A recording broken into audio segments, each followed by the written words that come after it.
कि तुझको कितनों का लहू चाहिए अर्ज़े वतन, कितनी आहों से कलेजा तेरा ठंडा होगा। सवाल ये नहीं शीशा बचा के टूट गया, सवाल यह है कि पत्थर किधर से आया था।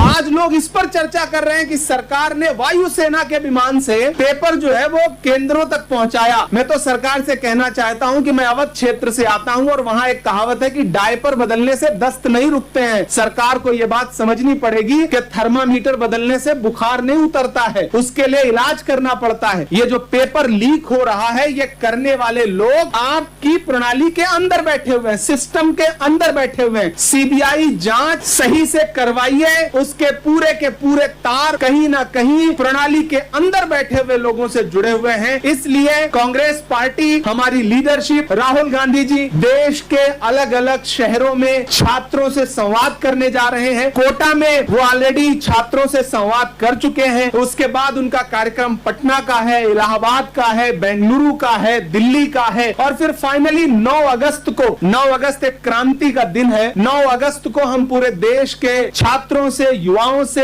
और पेपर लीक, भर्ती परीक्षाओं के पेपर लीक और सारी प्रणाली की खामियों के खिलाफ छात्रों से आह्वान भी कर रहे हैं कि दिल्ली आइए, दिल्ली चलिए और दिल्ली में इकट्ठे होकर के सरकार को बताइए कि आपकी जो शिक्षा प्रणाली है वो सिर्फ चंद लोगों को फायदा पहुंचाने की प्रणाली है, उसमें देश के छात्रों का भविष्य सुरक्षित नहीं है। चाहे वो नीट की परीक्षा हो, सीबीएसई का सीएसएम प्रणाली हो, सबकी खामियां देश के सामने हैं। अफसोस है कि हमारे शिक्षा मंत्री ना एक शब्द बोलने को तैयार है, न इस्तीफा देने को तैयार है, न प्रधानमंत्री जी उनका इस्तीफा लेना चाहते हैं। हमारी बड़ी क्लियर कट मांग है, हमने पोस्टर भी जारी किया है। कांग्रेस पार्टी ने आज 28 शहरों में कांग्रेस पार्टी के प्रवक्ता, कांग्रेस पार्टी के नेता अलग अलग जगहों पर जाकर के छात्रों से, मीडिया से संवाद कर रहे हैं और हम उसमें प्रमुख जो 3 मांगे हैं वो देश के सामने रख रहे हैं। वो है, सबसे पहली और सबसे बड़ी मांग है कि पेपर लीक मुक्त परीक्षा करवाइए